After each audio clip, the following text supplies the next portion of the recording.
하나님, 은혜를 주심을 감사합니다.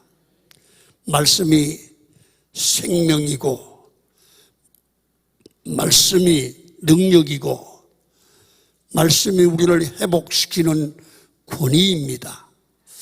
말씀이 내 말씀으로, 하나님이 주신 말씀으로 성도님들 각자에게 들려지게 하여 주옵소서. 그래서 이 말씀이 우리를 살리고 가정을 살리고 교회를 살리는 능력의 말씀이 되기를 원합니다. 귀한 예물을 드렸사오니 드려진 예물에 하나님이 받으시고 복을 주옵소서.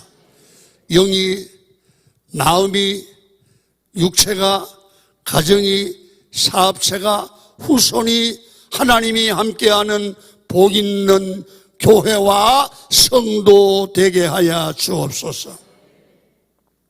몸으로 섬기는 성가대, 교사님들, 차량부에서 수고하는 종들, 식당에 섬기는 청지기들, 재정부에서 섬기는 모든 성도들을 축복하여 주옵소서. 양문교회 모든 성도들이 경영하는 기업을 복을 주시고 하나님, 저희들의 후손들이 잘 되게 하시고 이 성전에 와서 엎드려 기도하는 종들의 기도가 주께 연락되게 하여 주옵소서. 부족한 종을 오늘 낮 시간에도 강건하게 붙드시고 성령의 능력과 큰 확신으로 말씀을 대언하게 하시고 성도들은 이 말씀을 듣고 마음에 잘 각인되게 하시고 각인된 말씀이 저희들을 위대한 삶으로, 믿음의 삶으로 인도하게 하여 주옵소서. 예수님의 이름으로 기도합니다. 아멘.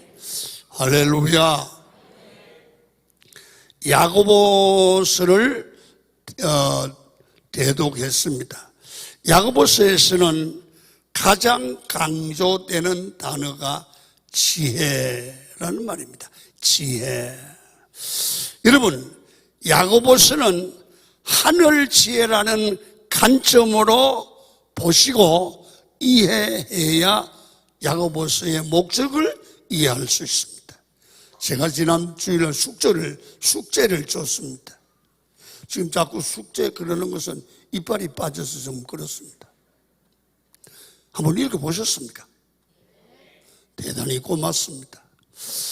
여러분, 이 야고보서는 특별히 하늘 지혜를 중심으로 설명을 하는데 이 지혜는 이로부터 난 지혜, 그런 말입니다. 이 지혜는 하늘로부터 난 지혜, 그렇습니다. 오늘 17절에 보면 오직 이로부터 난 지혜는, 그렇게 말해요. 오직 이로부터 난 지혜는 하늘 지혜란 말입니다. 여러분, 하늘 지혜의 특징은 성도들의 일상생활에 성령의 감동으로 말미암아 나타나는 그 하나님이 주신 지혜를 삶으로 옮기는 실천적 지혜를 말합니다. 그래서 하나님의 사람들은 성령과 말씀으로 거듭나면 하나님이 주시는 지혜로 말로 실천하고 생활로 실천하고 사업에서 실천하고 가정에서 실천하는 그의 삶의 성품으로 표현되는 그런 모습으로 변화가 일어나는 겁니다.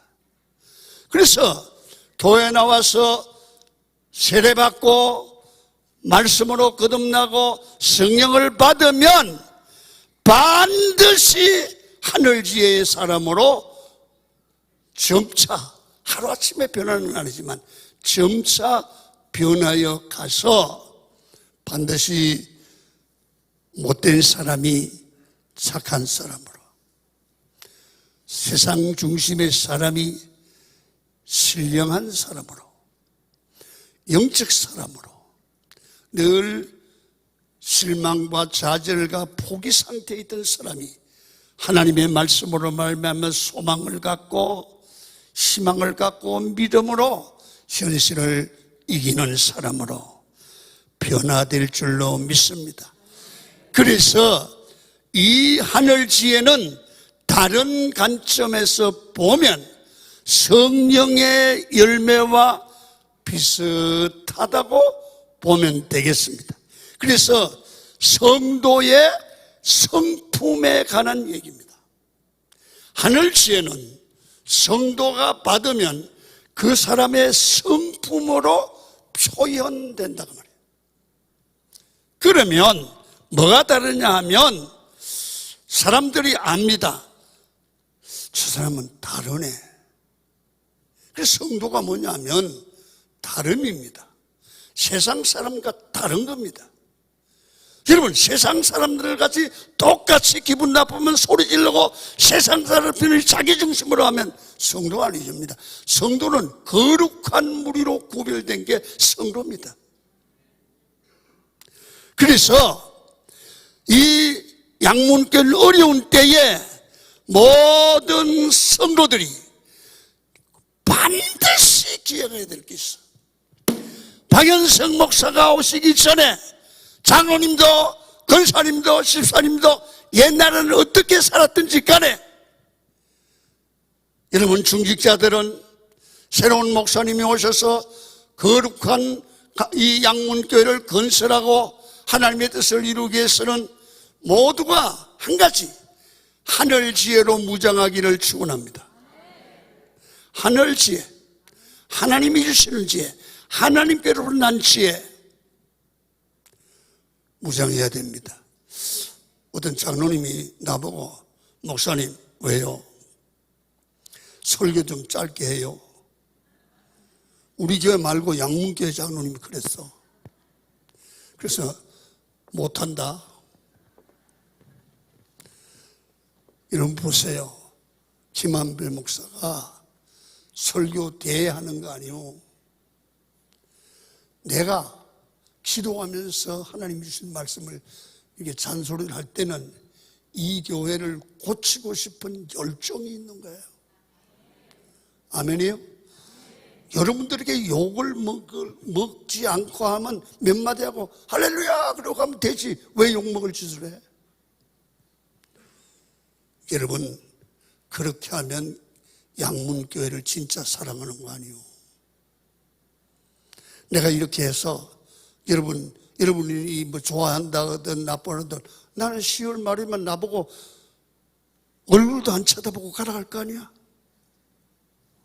그러나 하나님의 교회를 살려야 될 목적을 띠고 왔으면 나름 최선을 다해야 돼요. 아멘입니까? 그러니까 욕하세요. 길다고. 욕을 난 먹는 게 은사니까 하시라고. 그러나 제가 하는 말을 좀 들으셔야 교회가 기본이 박연성 목사가 와서 목회할 수 있는 기본이 깔려지는 거예요. 아멘입니까? 바탕이 없으면 안 돼요. 자, 그러면 하늘 지혜를 이해하시고 하늘의 지혜로 무장하는 양문교회가 되어야 되는데, 여러분, 하늘 지혜의 특징이 있고 세상 지혜의 특징이 있습니다. 자, 야고보 3장 13절을 한번 읽지요. 시작. 너희 중에 지혜와 총명이 있는 자가 누구냐? 그는 선행으로 말미암아 지혜의 온유함으로 그 행함을 보일지니라. 아멘. 하늘 지혜의 지혜를 가진 사람의 특징은 뭘로 나누냐면 성품이 변하는데 온유한 성품으로 드러난다는 거예요. 저 사람이 인간은 성질이 진짜 힘들었는데 예수 믿고 은혜 받더니 성질이 온유해졌어, 이 말이에요. 드러나는 거예요. 온유한 성품으로 드러나는 거예요. 이 성령 받은 사람이에요. 이 사람이 바로 하늘 지혜로 사는 사람이에요. 이 온유는 어떤 번역에서는 겸손이라고 번역되기도 해요. 예수님께서도 이렇게 말했어요. 나는 마음이 온유하고 겸손하다. 바로 하늘 지혜의 모델은 예수님입니다. 성도는 신앙생활의 목표가 뭡니까? 예수님처럼 되는 겁니다. 그래서 우리는 예수의 제자라고 그러잖아요. 온유와 겸손은 거의 동의어로 같은 뜻이 있습니다. 이렇습니다. 온유는 자신의 뜻을 꺾을 줄 아는 마음입니다. 여러분, 교회에서 싸울 때 볼 때 자기 뜻을 꺾읍니까? 그게 온유가 없는 거예요. 내 얘기가 맞는 거예요. 이거 온유하지 않아요. 온유는 자신의 뜻을 꺾을 줄 아는 성품입니다. 겸손은 자신을 높이지 않는 사람의 마음입니다. 그래서 보세요. 온유한 사람은 하나님 앞에 순종하는 모습으로 나타나야 온유입니다. 내 뜻이 안 맞지만 주의 뜻이기에 순종하겠습니다. 이게 온유한 말이에요. 그러면은 겸손은 사람들 앞에서는 경청의 모습으로 나타납니다. 하나님 앞에서는 여러분 순종의 모습으로 나타나고, 사람들 앞에 경청의 모습, 남의 말을 잘 듣는 쪽으로 나타납니다. 여러분, 경청은 내 생각만 주장하지 않고 다른 사람을 잘 말을 들어주고 이해하고 들어가는 거예요. 그러니까 교감이 되는 거예요.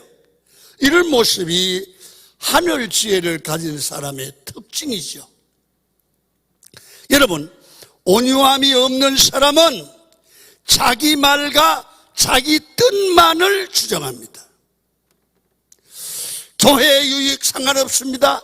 다른 사람의 인격 상관없습니다. 다른 사람을 죽이든 말든 내 생각, 내 주장만 내놓는 사람, 이 사람은 교인이라도 하늘 지혜로 사는 사람이 아니고 세상 지혜로 사는 사람입니다.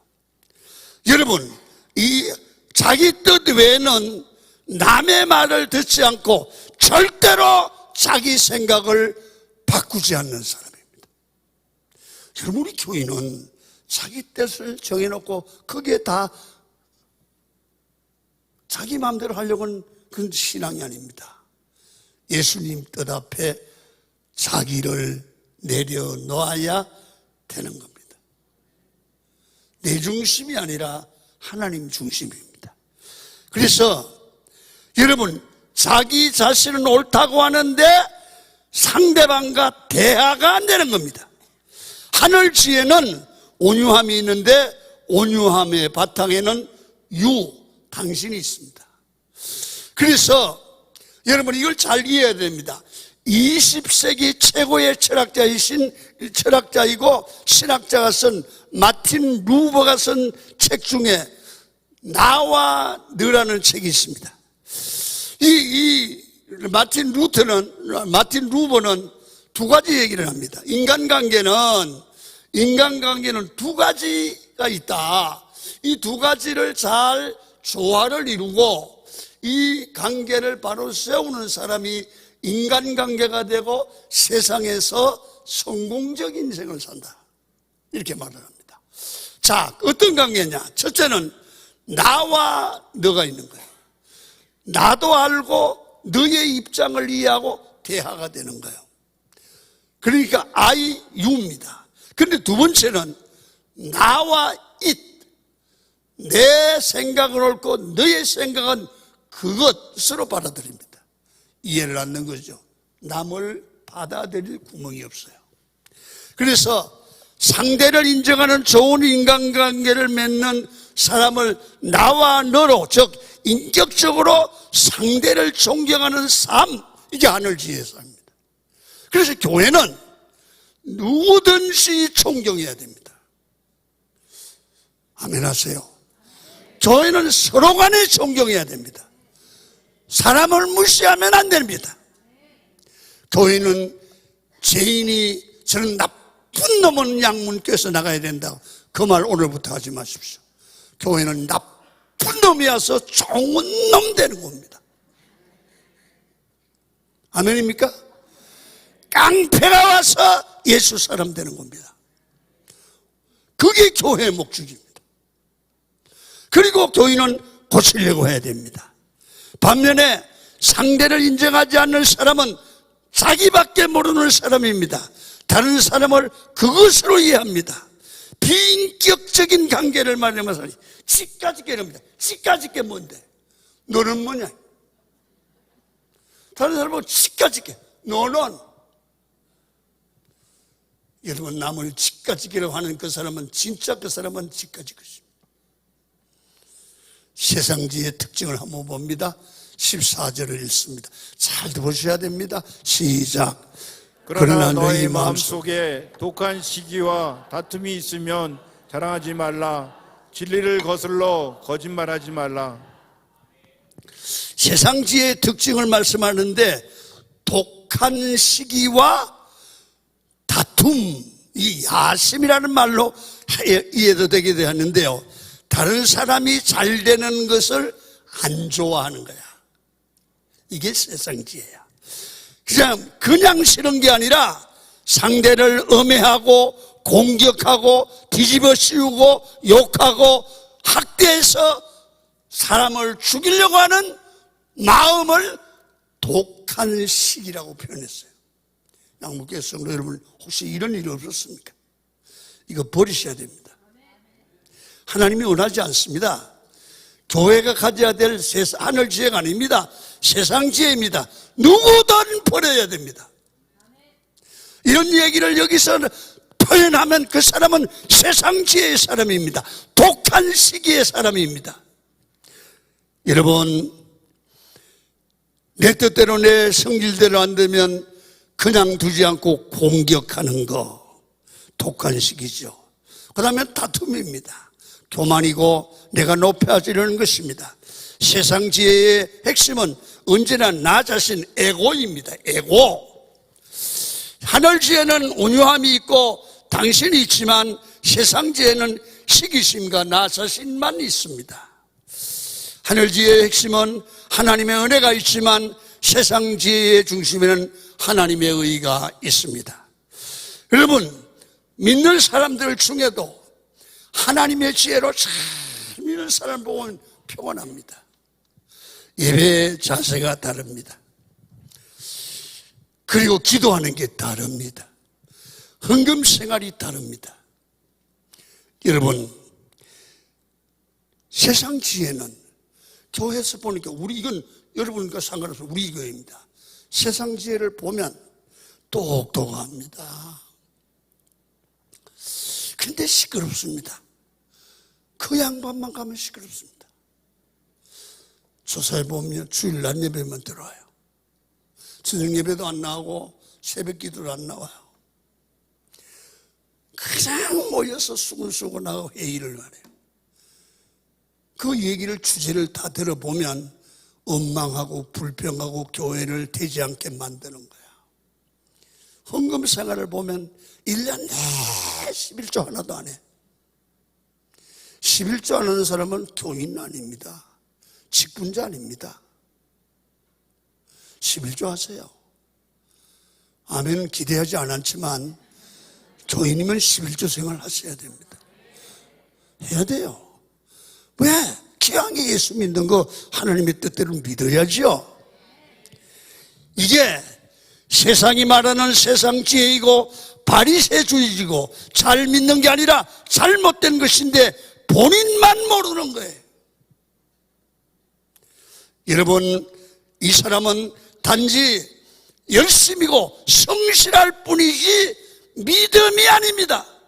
자기가 열심히 회의를 하고 모이는 게 믿음인 줄 아는데 성실입니다.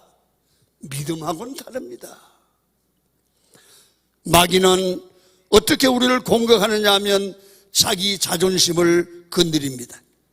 항상 교회 오면 열받게 만들고 무시당한다고 생각하게 만듭니다. 여러분, 내가 옳은 것에 대해서 누가 태클을 걸면 못 견딥니다. 막 씩씩댑니다. 여러분, 오늘 이 말씀을 듣고 은혜 받고 고치세요. 이게 끝나야 하늘 상급이 있고 신앙인이고 복을 받지요. 여러분, 교회에서 말이 많은 사람은 자기 지혜에 빠질 수밖에 없습니다. 사람마다 자기가 말하는 것을 끝까지 옳다고 고집하는 성향이 있게 마련입니다. 그게 잘못된 정보라고 할지라도 일단 사람은 자기 입에서 나가면 맞대, 이게 내 말이 맞다는 거야, 다 틀렸다는 거야. 이거 못 고쳐요. 그래서 교회가 시끄러워요. 여러분, 그래서 때로는 성도가 말 한마디 잘못한 게 그게 죄의 도구가 되고 교회를 어지럽게 하는 그의 동기가 될 수 있어요. 그래서 야고보 사도는 이렇게 말해요. 3장에서 혀를 조심해라.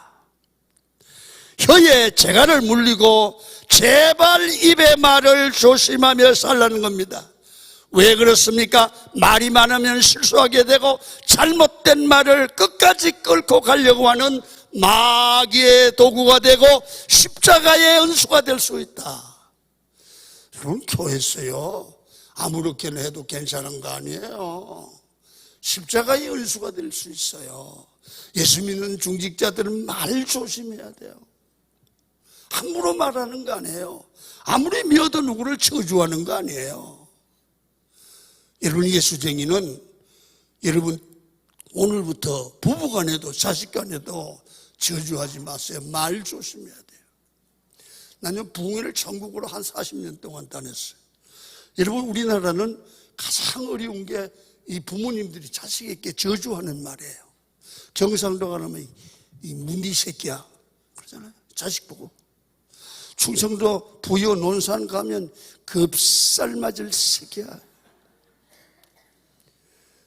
이것도 괜찮아요. 저 전라도 영광 가니까 여러분, 영광 사람들은 자식에게 뭐라, 영광 사람이 손 들어봐.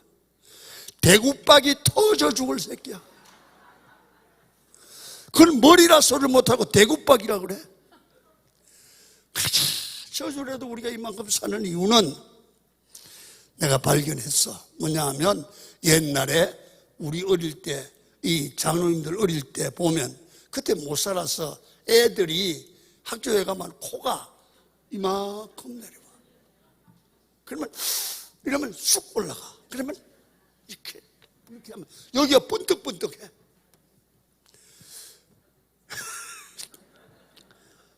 왜서 그렇게 코가 나오는지. 그래서 할머니가 학교에 가면 명찰 달 때 수건하고 손수건을 달아줬잖아요. 할머니가 애들을 가지고 축복을 하는 게 코를 대고, 야야 흥해라 흥해라. 할머니들이 그나마 흥해라 해서 이만큼 산대. 농담 같지만 우리에게 교훈을 주는 얘기예요. 말이 중요해요. 말이 중요해요. 그래서 우리는 하고 버릴 말이라도 복을 비세요. 아멘. 하고 버릴 말이라도 복을 비세요. 양문교회가 오늘부터 새로운 교회, 부흥하는 교회, 하나님을 기뻐하는 교회가 되려고 하면 전 교인이 누구든지 교회 와서는 엉망불평하지 마세요. 엉망불평하고 싶으면 딴 교회로 가요. 교회를 죽이는 거예요. 망하게 하는 거예요. 여러분, 왜 사람이 다른 사람에게 예민하고 공격적이 됩니까? 하나님의 은혜와 사랑을 받지 못해서 그렇습니다. 사람이 은혜를 많이 받고 사랑을 받으면 사람은 부드러워지게 마련입니다. 우리 중에 항상 예민하고 공격적인 사람은 하나님의 은혜와 사랑을 못 받았고 하나님의 사랑이 뭔지 모르고 하나님의 은혜가 뭔지 모르고 그냥 열심히 나오는 겁니다. 이건 믿음이 아닙니다. 하나님의 사랑, 십자가의 사랑에 감격해야 되는 겁니다. 그래서 이 사람은 내가 믿음이 괜찮다고 생각하는데 믿음이 좋은 게 아니라 열심이에요. 여러분, 은혜 안에서 회복되고 사랑 안에서 녹아지고 채워줌이 있어야 돼요. 하나님의 사랑이 우리 마음에 부어지면, 이야, 주의 사랑이 이렇게 고맙구나. 그러면 부드러워집니다. 부드러워지면 다른 사람을 용납하게 되고 품어주게 되고 용서하게 되는 겁니다. 용서는 하나님의 은혜를 맛보고 사랑 안에 있는 사람이 누구든지 용서하고 용납하게 되는 겁니다. 여러분, 우리 집사람하고 제가 50년을 살았어요. 그랬더니 우리 권사님이 그러는 거예요. 아이고, 한 신랑하고 어떻게 50년을 지겨워서 산대, 그래.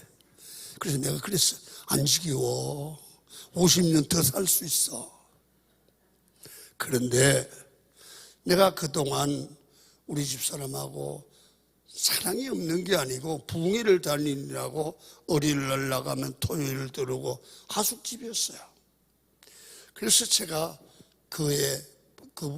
우리 집사람에게 사랑을 주지도 못하고 그렇게 살아왔는데 7년 전에 췌장암 때문에 내가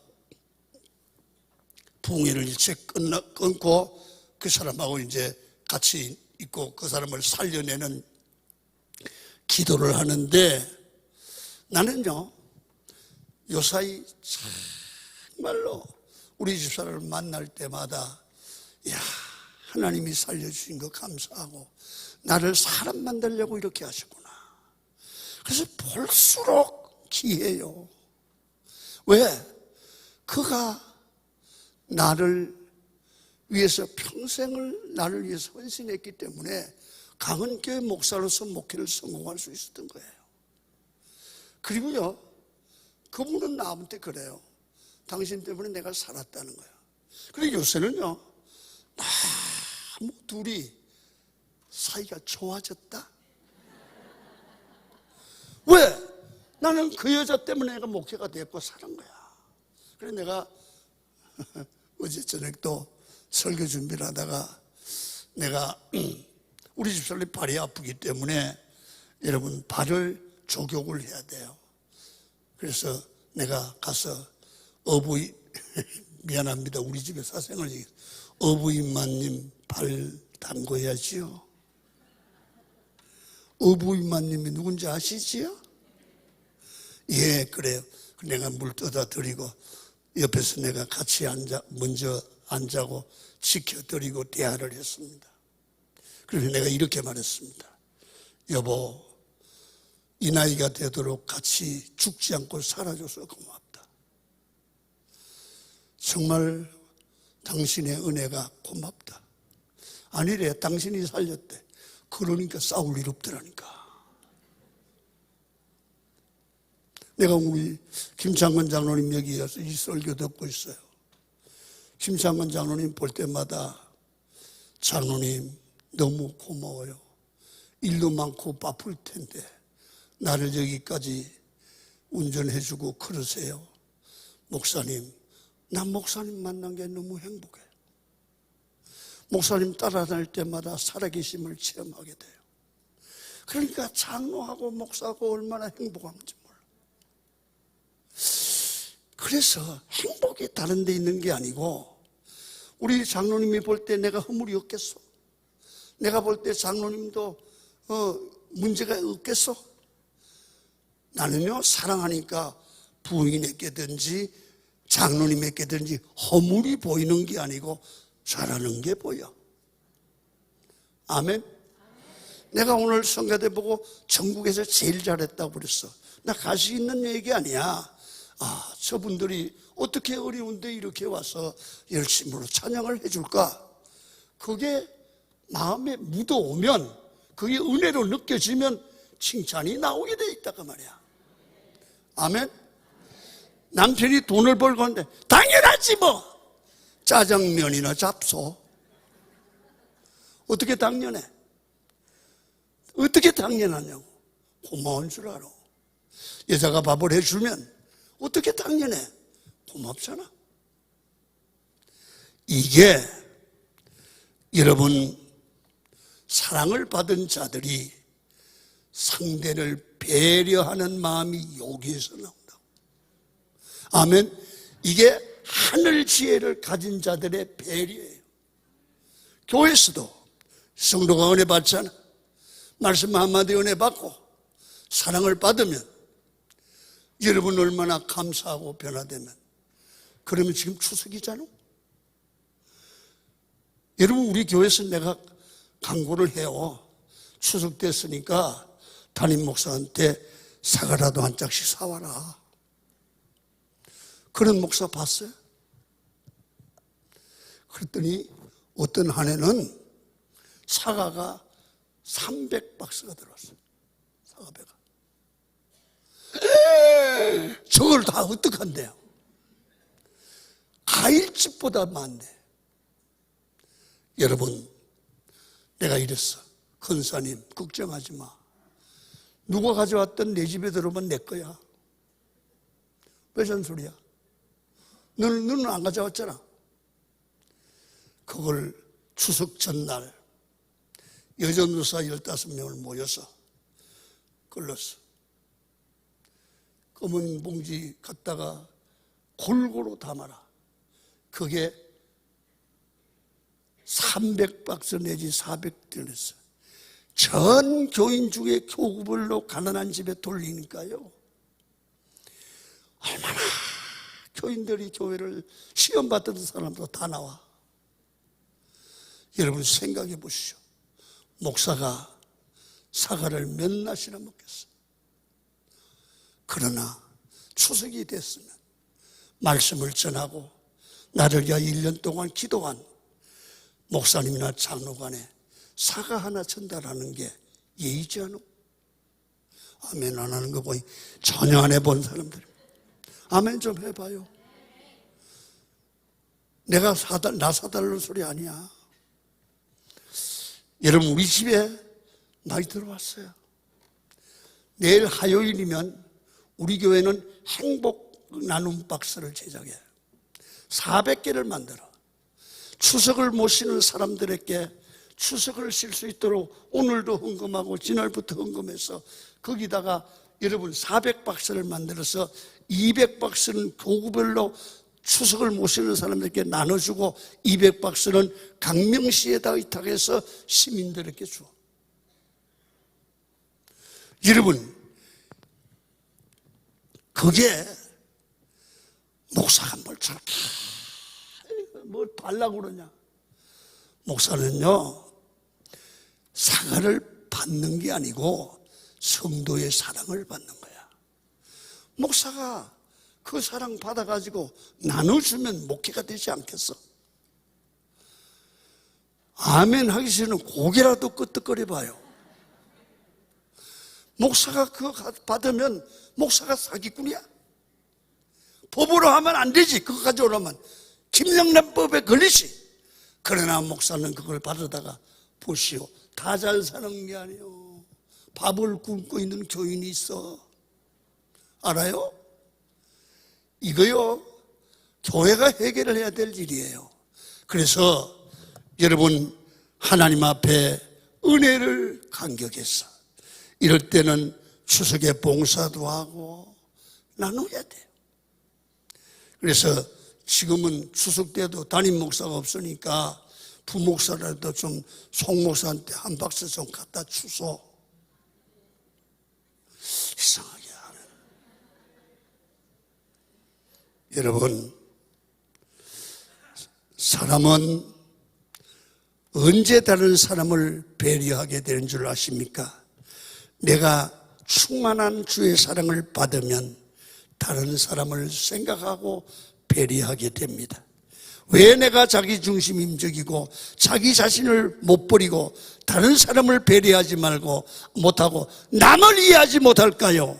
하나님의 사랑을 받지 못했어. 하나님의 사랑이 뭔지를 모르는 거예요. 사랑은 주는 겁니다. 사랑은 섬기는 겁니다. 그래서 예수 믿는 사람은 여러분 부름받은 자입니다.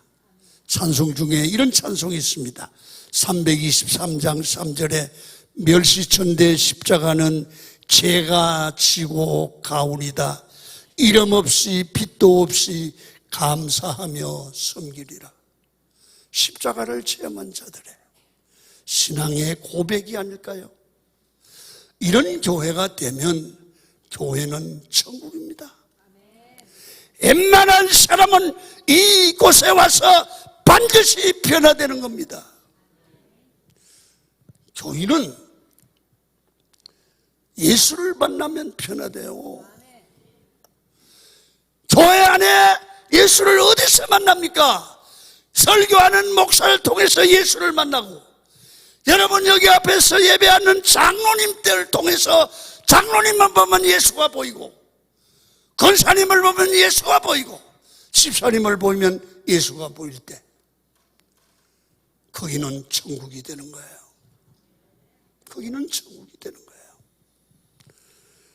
그래서 성도가 은혜 받고 하나님 앞에 깊이 들어가야 합니다. 그래야 사람이 거칠어지지 않고 이름 없이 빛도 없이 섬기고 하나님의 영광을 드러내는 삶을 살게 되시오. 믿음은 성품으로 드러나야 됩니다. 우리가 하나님의 은혜 앞에서 나가서 십자가의 사랑을 충분히 경험해야 내가 변화되고 내가 회복되고 남을 위해서 남의 연약함을 감싸는 인생이 됩니다. 자, 빌립보 2장 3절 한번 읽습니다. 시작. 아무 일에든지 다툼이나 허영으로 하지 말고 오직 겸손한 마음으로 각각 자기보다 남을 낮게 여기고. 예, 세상지혜는 다툼이나 허영입니다. 하늘지혜는 겸손한 마음으로 남을 나보다 낮게 여기는 겁니다. 자, 그러면 하늘지혜와 세상지혜의 차이점이 뭡니까? 열매가 다른 겁니다. 세상지혜를 먼저 살펴봅니다. 야고보서 3장 15절 16절을 있습니다. 좀 비춰주실래요? 야고보서 3장 15절 시작. 이러한 지혜는 위로부터 내려온 것이 아니요 땅 위의 것이요 정욕의 것이요 귀신의 것이니 시기와 다툼이 있는 곳에는 혼란과 모든 악한 일이 있음이라. 세상 지혜는 위로부터 내려온 게 아니고 땅의 것이고 정욕적인 것이고 귀신의 것이라. 시기와 다툼이 와서 결과는 혼란과 악한 일이 있게 된다. 그래서 세상 지혜를 가진 사람들이 모이면 교회가, 가정이 혼란하게 됩니다. 여러분, 교회도 혼란하게 되고 분열과 분쟁과 혼란이 있습니다. 반면에 하늘지혜의 특징이 있습니다. 보십시오. 야고보 3장 17절입니다. 시작.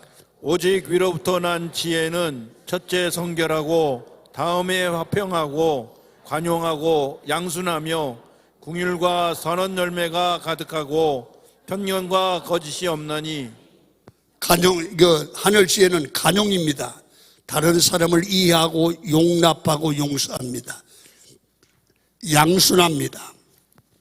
순한 것입니다.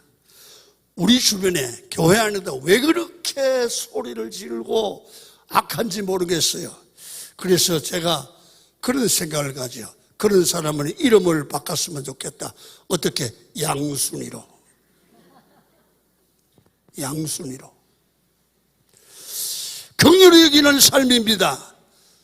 저는 서로 소리를 깨깨 지르고 믿음 없이 하는 사람들을 보고 욕을 하지 말고 긍휼히 여기세요. 아이고 불쌍하다. 어떻게 예수 믿고 저 모양이고 아직까지 성장 안 했을까? 성령의 주는 마음은 사람을 버리고 죽이는 게 아니라 살리는 거지요. 그리고 편견은 남에게 들은 말을 가지고 고집 부리는 건데 온유한 마음을 가진 사람은 편견이 없습니다. 참 제가 목회를 하면서 발견한 게 하나 있습니다. 목사의 강단의 설교를 그렇게 들어도 예수의 말씀대로 안 사는 사람이 어떤 사람들이 오래 따라가서 점심 한 끼 얻어먹고 야, 그 장로 말이야 나쁜 놈이야 나쁜 놈. 그러면 그 말을 얼마나 은혜를 받는지 안 잊어버리고 같이 욕을 해요. 여러분 그게 말이 됩니까? 그 사람의 말이 뭐라고 그렇게 믿어요?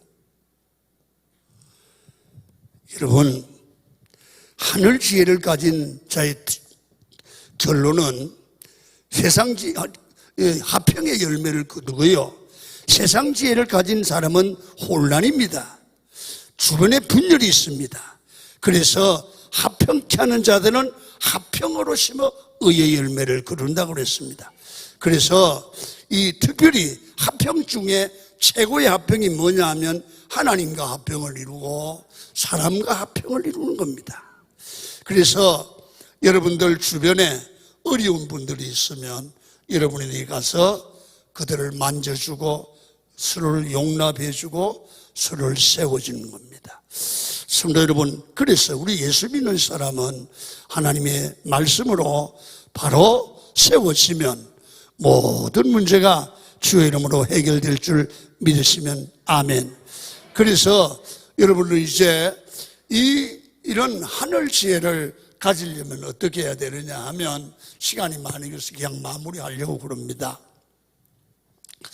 기도해야 돼요. 아멘. 기도해야 돼요. 그리고 말씀을 듣고 말씀을 묵상하세요. 사람의 말에 끌리지 마세요. 하나님께 기도하고 편견을 버리세요. 이 양문교회가 사는 비결은 네 편 내 편 이제 없어요. 편견을 버려요. 말씀대로 가야 교회도 살고 가정도 살아요. 그건 뭐냐? 기도해요. 기도해요. 그래서 제가 우리 교회 목회를 근본으로 해서 제가 여러분에게 부탁드리고 싶습니다. 우리 교회는 강명에 성전이 있고 하안에 성전이 있고 일산에 시야에 성전이 있습니다. 제가 이제 이 교회 사역이 끝나면 11월 달부터는 강명에서 첫 번째 줄, 두 번째 주는 하안, 세 번째 주는 일산, 시야 이렇게 돌아가면서 한 주간씩 설교를 할 겁니다. 그쪽에서 안 온다고 난리가 났습니다. 그런데 여러분, 제가 말하는 것은 우리 교회는 다른 게 다 완벽하지는 않지만 자랑입니다. 뭐냐 하면 우리 교회는 이렇게 회의가 많지 않습니다. 당회는 1년에 한 번 합니다. 한 번이나 두 번. 남전도의 여조인들 모여서 기도해야 합니다. 무지하게 기도합니다. 그런데 지난 주일 우리는 전도 페스티벌 합니다. 여러분, 전도 하루 570명이 지난 목요일 모였습니다. 복음을 전하려고 난리입니다. 어떤 사람은 회사에 연가를 내고 복음 전하러 나오는 겁니다. 여러분, 건강한 교회는 정말 하나님 앞에 기도하는 교회고 예배가 살아있는 교회고 복음 전하는 교회입니다. 이게 하늘 지혜로 사는 겁니다. 우리가 신앙생활은 하나님이 기뻐하게 믿는 게 신앙인 줄로 믿으시기를 바랍니다. 이것을 우리가 해낼 줄 아는 그런 역사가 일어나기를 축원합니다.